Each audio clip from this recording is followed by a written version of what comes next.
Beat 2, 3, 4.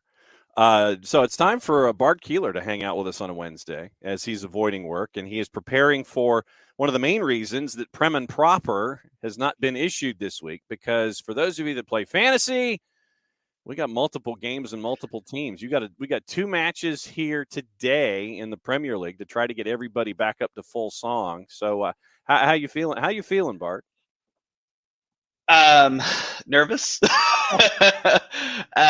So my Gunners friend group, we've been having this running joke all season, actually for a few years now, that Arsenal's never won the match after they've dropped a new clothing line, and Arsenal dropped a new one this morning.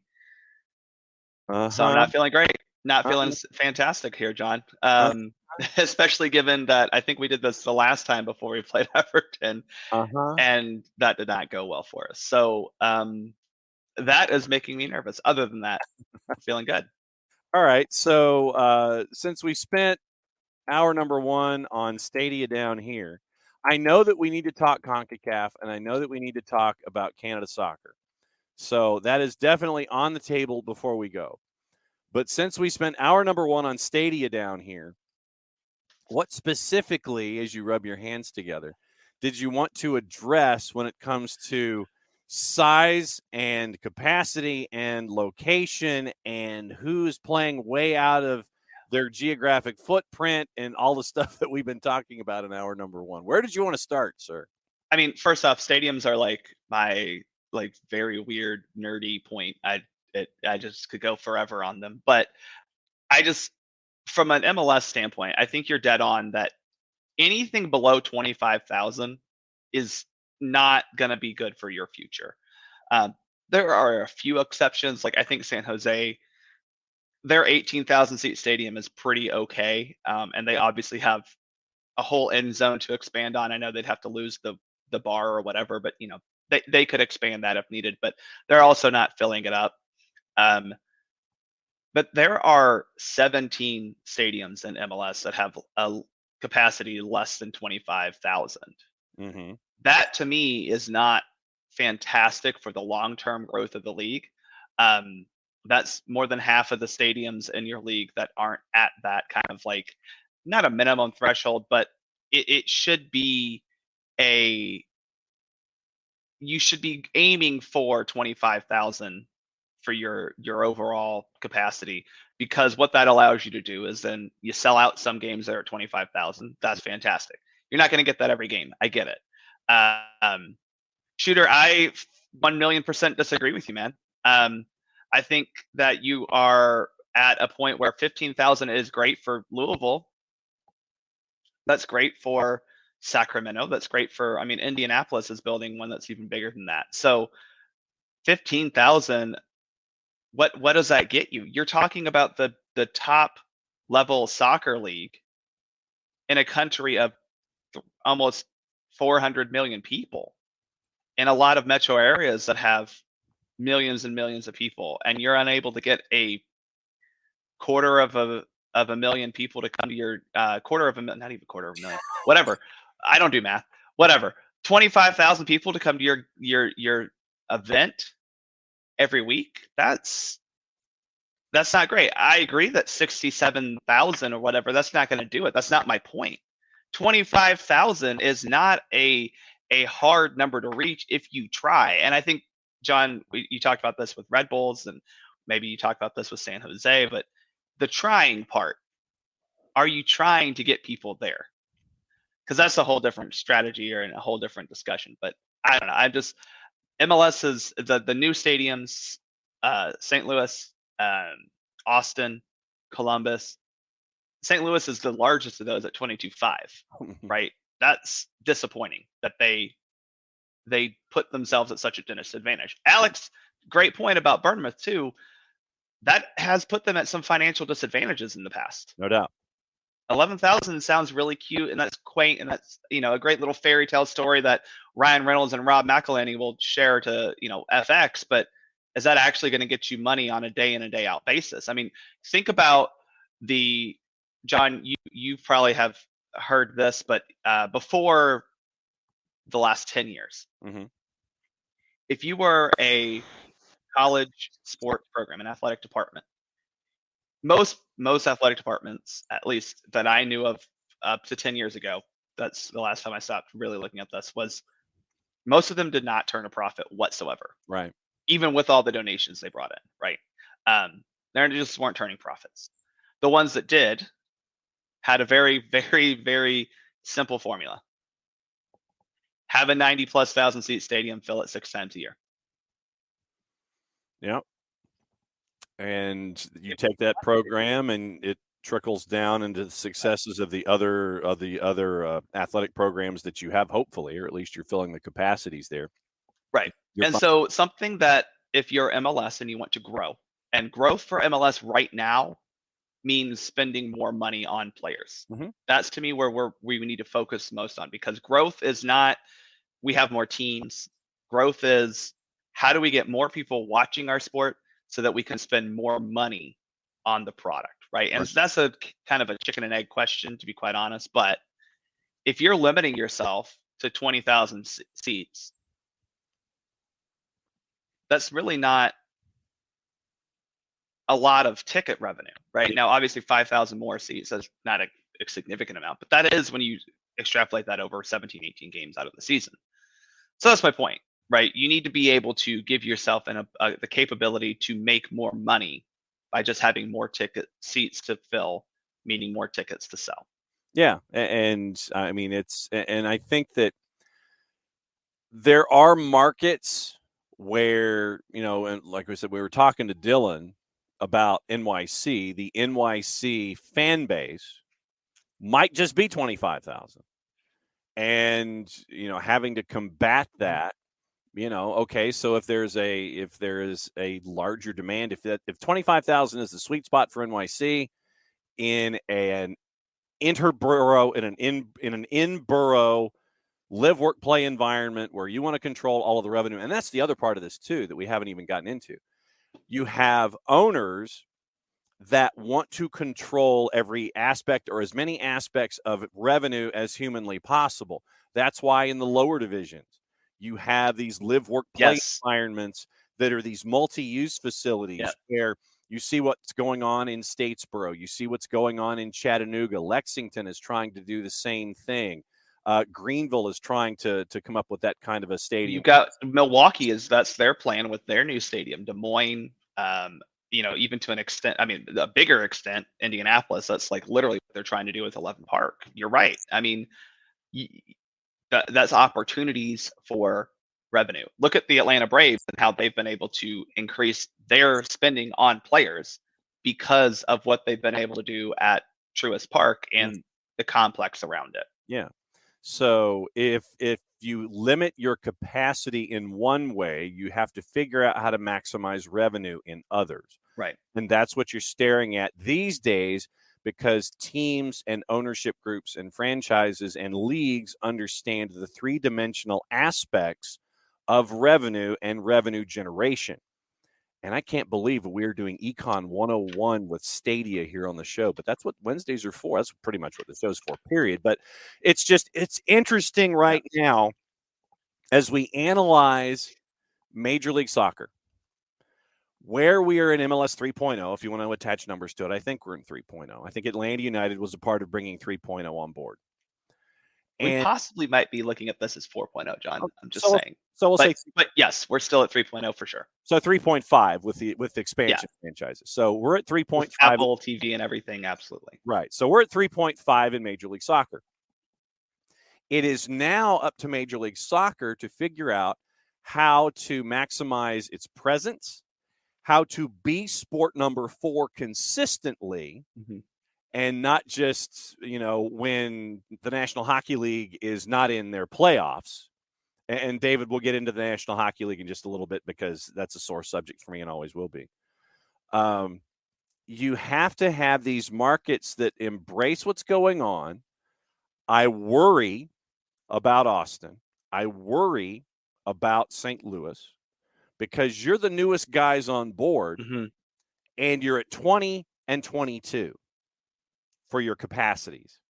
And like I said, we talked about the dynamics of expansion at Q2, and it might only be in one section. because of how jammed in that stadium is. Yeah. I mean, literally, it was jammed into a space where it is apartment buildings and warehouses around your fence line and creeks, and you got no space except in one area where folks are walking right now, and you're turning grass into dirt. That's it. Or you're knocking out parking spaces. Q2 will not be any larger than it is, I don't think. There's not a whole lot of expansion room at Q2. It's a beautiful stadium. It's a wonderful stadium. Will not dispute that. Absolutely. But you're right, John. There's not a whole lot of room for expansion. That's where one thing I will give credit to for Nashville, Orlando, to an extent, St. Louis, there is room to add seats to close in fully that upper deck. Mm-hmm. And that will give you a couple thousand more, which, at this point is probably about all you would need. Like, we're not talking about needing to go to 40,000 seats for most of these stadiums. I understand we are not there. Even the NHL, which, probably is ahead of MLS in the overall grand scheme of things in this sporting landscape, is not there. NBA, obviously not that. Now, granted, they have much longer seasons, but they're most of their stadiums cap out at 22,000. So I mean, that's kind of where I'm at. Is if you want to be bigger, be bigger. Sometimes you have to do it yourself. I mean, we've got 2 suburban stadiums right now that sell out basically every match, Kansas City and Sandy, RSL, that probably need to be expanded. And there's not a whole lot of room to expand for Kansas City because of the way the stadium is built. Right. But there is room to expand out for, what is that called? America First Stadium right now. It's Sandy. The Riot. It's and Sandy, there's space because that was actually a well-built MLS 2.0 stadium. It's not Frisco. It's not Commerce City. It's not in one of those locations, and it's not Bridgeview. I loved Bridgeview Stadium. Honestly, the stadium itself was really, really quite nice. It's just in a terrible. It has somehow the only spot in Chicago that has no public transit going to it. I don't know how they managed that, but David, getting into the hockey discussion, and if you want to do Atlanta Spirit down here, David, you probably came to the right network because, brother, that could be an entirely different show. Don't get me started on Atlanta Spirit, and I will fight people who say anything differently. NHL failed in the South when failing to get grassroots youth involvement in the sport. If you cannot build support in areas that I suspect already have vibrant youth soccer programs, then you are not trying. In this particular market, and Shooter says that NHL is miles ahead of MLS. I would because I got a head start, John. In pockets, yes, Shooter, yes. But not in the overall, because for every market that you tell me it's a success, and I will go ahead and say, we'll go ahead and use your example of Boston and TD Garden. For every Boston, there's an Arizona in that league. I think that there are franchises that don't need to be where they are. I think Arizona needs to be in Quebec City. But Gary Bettman is not going to surrender a snowbird market because of his ties with guys like Cliff Fletcher, the old school guys, and getting that revenue of folks that want to fly out of Canada and come see games in a 5,000-seat arena on the campus of Arizona State University that is named Mullet. You cannot have situations like Arizona where Gary Bettman goes on social media and and he says he wants to have the voters of Tempe, I believe, vote for an initiative that turns a landfill into arena space. Gary Bettman, the commissioner of one of the top 4 leagues, allegedly, in the Americas, goes online to support a ballot initiative for an arena. Yep. When was the last time that's happened? Where a commissioner publicly will do something like that on a standalone. The Arizona has no business being in Arizona. They haven't for a decade. I went to games in Glendale when they were at jobbing.com arena as a part of that whole live, work, play environment that they were trying to create in the middle of nowhere next to the Rattlesnake. And we know how successful that building has been in getting national championships. I spent $18 in a secondary ticket market to get seats that were 10th row, even with the goal at jobbing.com. Yes, it's a couple of years ago, but still. That team has no business being there. It needs to be given a good home if the National Hockey League wants to have franchises across the board that are worth a farthing. That's why I don't think that NHL is a solid number 4. I think MLS has more growth available to it at MLS 3.5 to become number 4 consistently.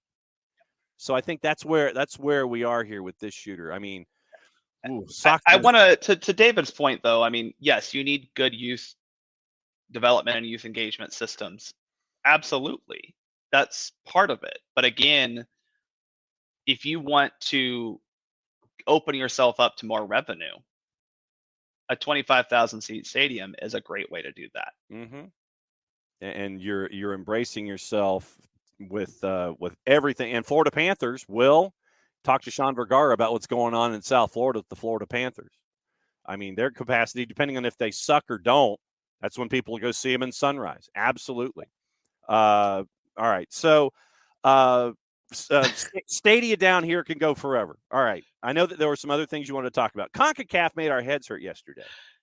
All right. Here's what's going on with Concacaf. And this happened, of course, after the show, so we couldn't do any kind of a breaking news sounder. So here's what's going on. Concacaf has announced its council has approved the formats for its senior men's national team competitions taking place between 2023 and 2026. Concacaf, and this is from the release from Concacaf. This is not me editorializing. Concacaf has developed these formats following an extensive consultation process with its member associations and an analysis of the formats delivered in previous editions.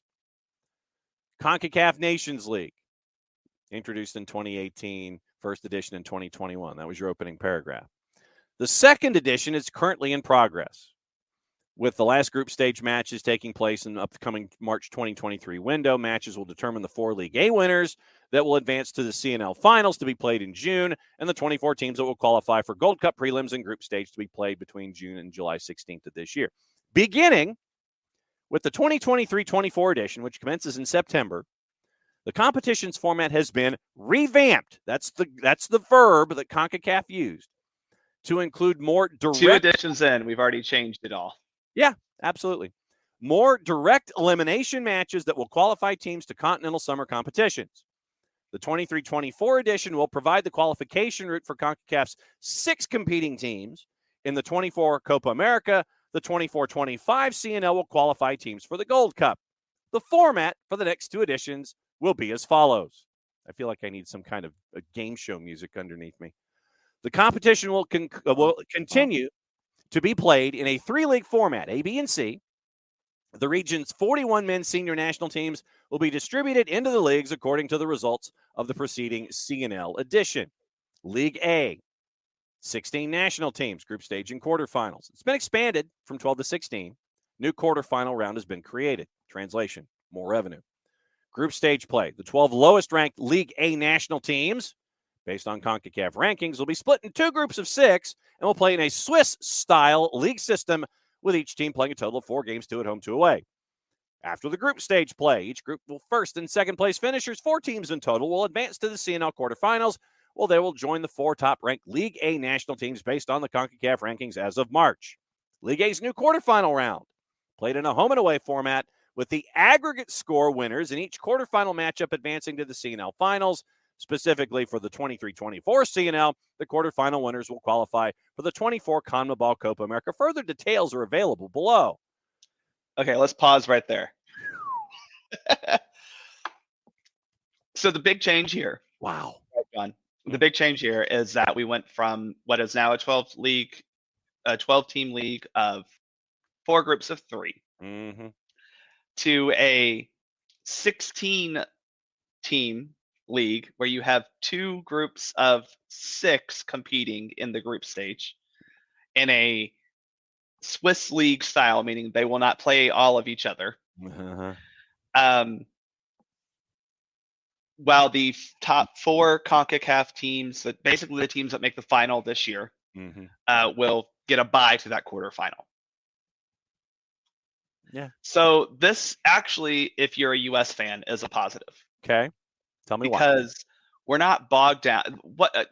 Okay, so let me ask you a couple questions, John. Sure. No, I'm with you. I want you to justify your case, counselor. Oh, and that's why I'm going to ask you questions. So, do you think that it's March 1, we play in 24 days? Sure. The U.S. men's national team are traveling down to the Spice Island of Grenada to play a competitive CONCACAF Nations League game.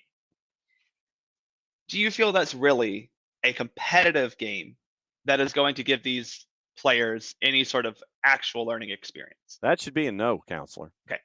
Now, that said, I think we can all agree that probably the El Salvador game that we'll be playing a couple days later is a fairly competitive game. Agreed. Especially when you look at the type of game that we had to play down there back in, what was that, June, July, Yeah. so one of those months. Yes. So if you're a U.S. fan, you've cut out having to play Grenada. Mm-hmm. You've cut out having to play Cuba like we had to the last league. So your likelihood you get a team that is competitive with you in a 2-leg quarterfinal is a positive. Right. You're not bogged down by playing what are not good teams. It allows you now in those 2 windows in September and October to go find better competition in friendlies. And even I know competitive game versus friendly game, some people may not think that they're equal, but I would much rather be playing Germany in a friendly, which is some rumor that's been reported, than Grenada or Cuba or even Curacao. Sao Tome and Principe. Yeah, St. Vincent and the Grenadines. And no disrespect to them. No. But that's just where you have to look at it as a US Mexico fan.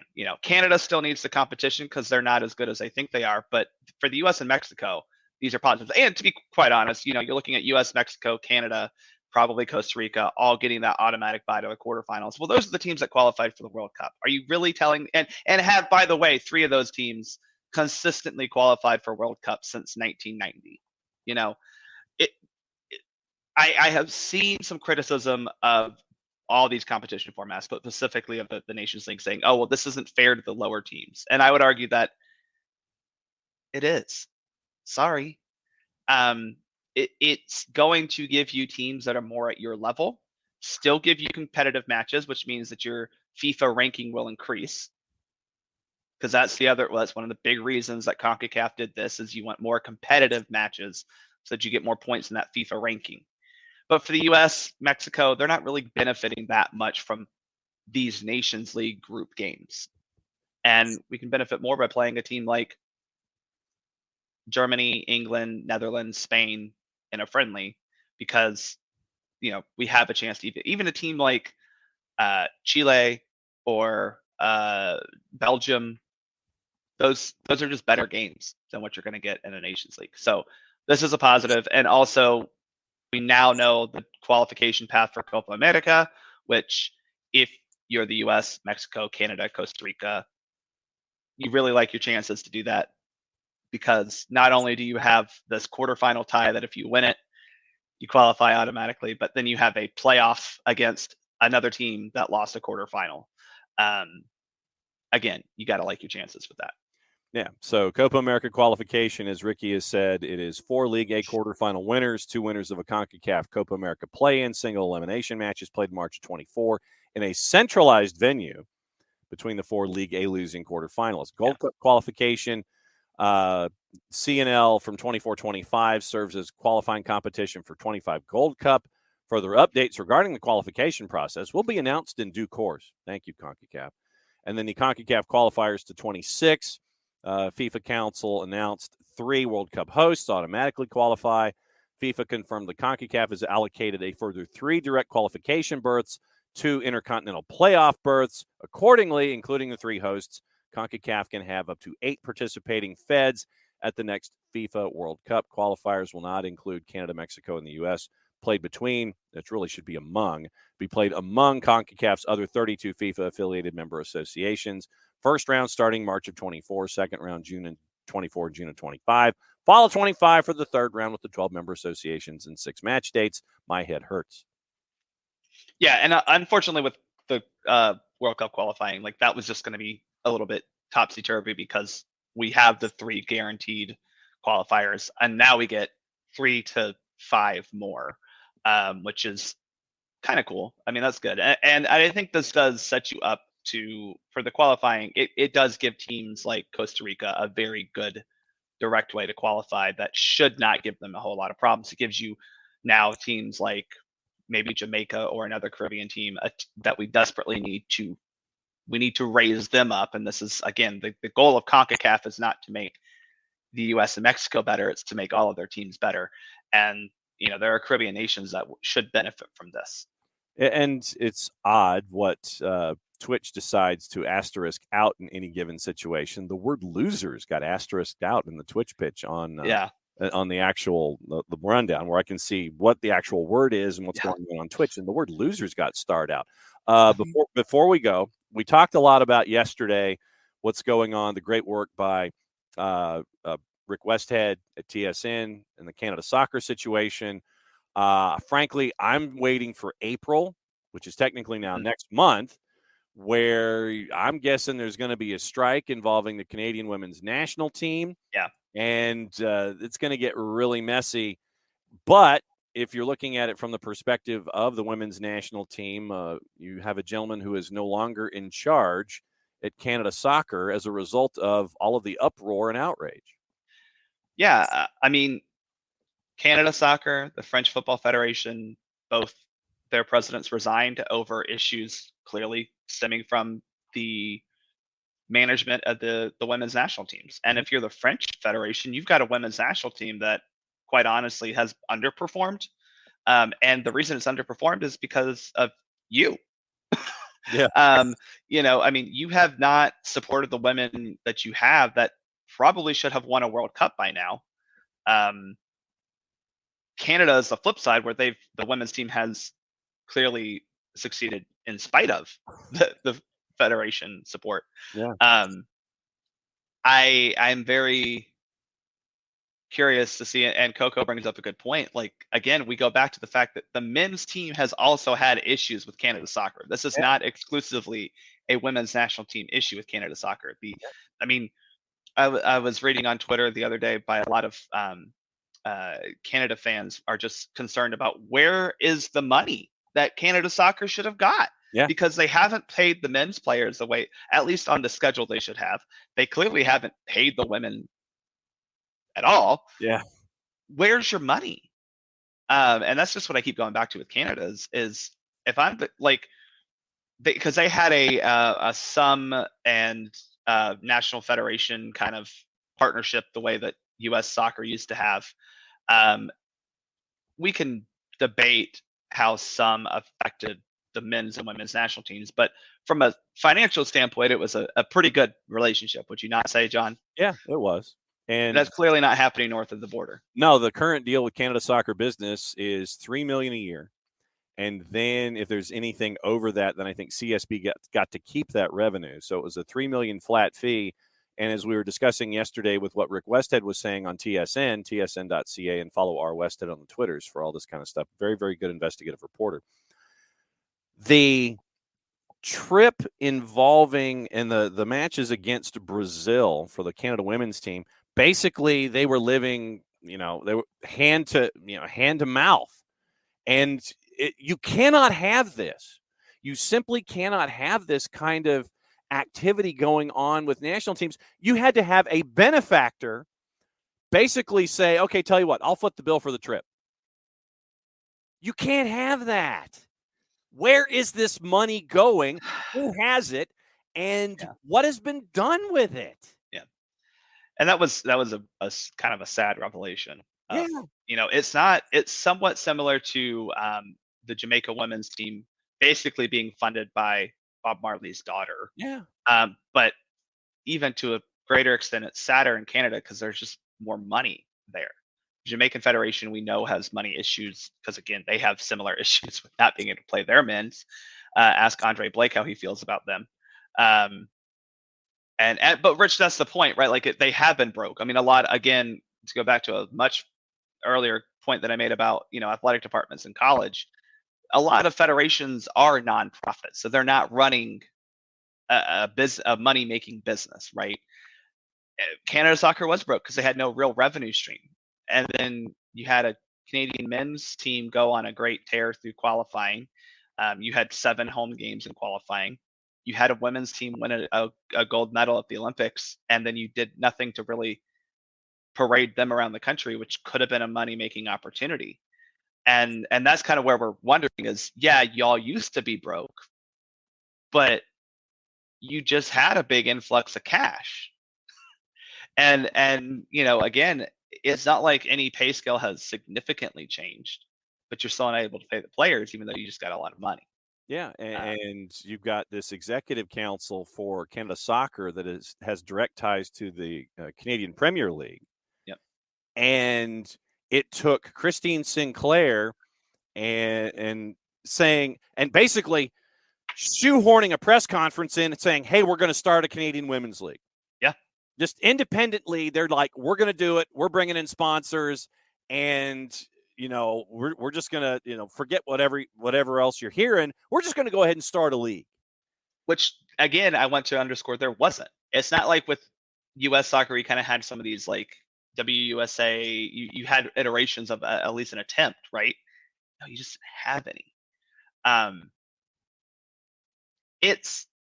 I am in awe of women like Christine Sinclair for being able to rally the troops the way she has. I'm in awe of Wendy Renard, who, I mean, I know she's playing in a lot of World Cups, but again, you're talking about a French women's team that every tournament they enter are a favorite, and you expect them to finally win. And she's saying no, which, I mean, this would probably be her last World Cup anyway, to be just quite honest. But I'm out. I'm done. But I'm not. Yeah, and then I think 2 other women followed suit and said, we're not doing it. Yeah, I mean, look, if you're the U.S. women's national team, this is good news because your competitors are backing out of the tournament. Yeah. You still haven't had resolution with the Spanish women's national team, by the way. They still don't know what's going on. It's yeah, it's a mess on women's soccer right now, and I think as much as we don't like to give U.S. soccer a lot of credit for anything, you got to give Cindy Parlow-Cone a lot of credit for getting the men's and women's players associations to the table to figure something out that benefits both parties, but mutually benefits everyone who plays for U.S. soccer. And I think it's quite an accomplishment from our federation president. And now also looking at JT Batson as CEO, who again lobbied CONCACAF to, and I'm not sure it was hard to say, hey, CONCACAF, we don't want to have to play these meaningless Nations League games in September and October. And obviously he was on the same page as, probably the Mexican Federation. But JT Batson has done a lot of great things so far with competitions, right? And this is why I'm confident that the issues within U.S. soccer will be figured out, right? I don't like, again, that we have had to still fight with, especially within the women's program, mental and physical abuse. But there are so many things that like U.S. soccer as a whole can fix. Hopefully that JT and Cindy Parlow-Cone are able to fix the problems that U.S. soccer can control with that. And then hopefully influence other organizations under U.S. soccer to fix their issues. But it's quite sad that the U.S. Soccer Federation, even with all of the problems we've shown to have with soccer as a whole, but specifically women's soccer, is in a much stronger position than a lot of federations that have been operating a lot longer and a lot more successfully around the world. For those of you who have subscriptions to The Athletic, Joshua Clokey had an article yesterday about kind of breaking down all the background. The 3 to 4 million from CSB, Canada Soccer Business, fixed yearly rate, and it also helps fund the CPL. So it makes you wonder, a league, as it was pointed out by Rich, having COVID in its second year, where you ended up having to have a tournament in a neutral site in the Maritimes to just have a champion discussed.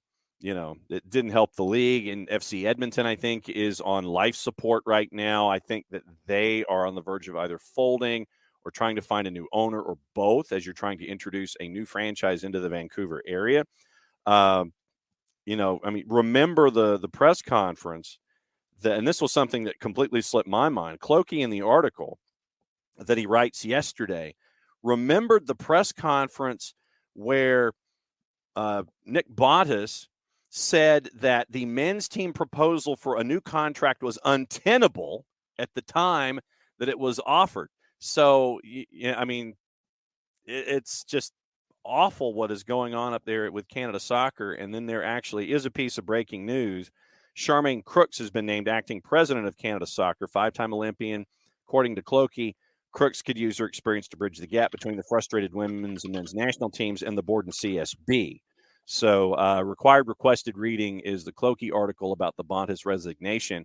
And if I'm not mistaken, Bontis actually now, because of Victor Montaliani, still has a gig inside Concacaf, if I'm not mistaken. So Nick is not completely hurting for any kind of jobs. But yeah, Coco, legitimately, CPL might be the OG NASL, but the thing is that the OG NASL had a lot of money and just spent a lot of money. The CPL, I don't know where their money is, and it's just kind of has that shoestring budget feel where it just seems like it's just kind of there. But it does make you wonder if CSB is getting giving $3 to $4 million, depending on market markers when it comes to their sponsorships. How much of that $3 to $4 million is going to keep the CPL has been going to keep the CPL afloat in all of this discussion, and how much of it has been funneled there? How much of it has been done to help the national teams out? And the answer is probably more the former than the latter, if we're hearing what we're hearing, Bart, about the women's national team. Right, and that's kind of the issue that Canada Soccer, the Canadian Premier League, Canada Soccer Business, they have to figure out how this sport, this league, can bring in more revenue outside of subsidies from the federation. I mean, we kind of went through this with the NWSL, and it was obviously needed to keep NWSL afloat in its early years. But U.S. Soccer is obviously in a much stronger financial position than Canada Soccer and the Canadian Premier League. Yep. I know that I've kept you into added extra time this morning. What is going on? When is the next SoccerForUS POD? When I can record it, John. When I can record it. All this real world stuff. Oh, and is there a travel itinerary update for heading south for the Women's World Cup? No. I think the last update I said was I'm gonna leave Saturday, the day after the U.S. Vietnam game. Plan to be at the Netherlands match. Plan to be at the now match against Portugal in the group stage, and have not fully figured out if I'll be at that first round of 16 match. I have to figure out if I can stay that long or if I have to come back. So okay, so is it still like $2,000 to fly down? It's in total, it's about 1,900. Yeah. Okay. For just getting there and back. See, we got to figure out a way that you can write this off as a business expense. I know. I mean, well, when you appear on the show, you could sit there and say, "Hey, look." I'll be like, "Oh, I'm working. I'm reporting on the Women's World Cup." There you go. That's what I should do. How do I figure this out? Okay. Good thought, John. Maybe I'm gonna figure out how to create a independent soccer reporting business and write that off as an expense. LLC yourself. Soccer free. Well, and Coco, I love how you're thinking. The SDH LLC is going to be used to boost your tax. There you go. All right. So, I got to talk to Scott Flood about this. Maybe he can find me a sponsor. What? Hey, that's honestly, that's a hell of an idea. There you go. That's a hell of an Scott, idea. Let me get on the phone with him right now. There you go. All right. So I've got an in-session interview at the bottom of the hour, so we're gonna call it today. What else is going on in your world before you go? Well, obviously, we had a great game. You got a game. Yeah, I just want to give a shout out. We had a great crowd at the Atlanta United game opening weekend. I want to give a shout out to all the supporters, group organizers. There's so many people, but from Lisa and Abby to Reggie and Casey, Ryan, all the guys who, all the people who are involved in planning their individual supporters tailgates. Fantastic job. New location. You made it a very fun and intimate atmosphere that carried over into the stands. Shout out to Andrea for all of her work keeping us hype in the supporter section. It was definitely something that was hard to do, especially conceding that first goal and looking a lot like last year. I know we're not allowed to talk about last year, but what did the guy say on the Halo board in Prescription for Victory? I wasn't listening to you, John. Oh! No, you pointed out the fans to stay with them, so thank you. It was I just saw you up there. It's like, oh, that's John. I was not in the headspace to listen to that point in time.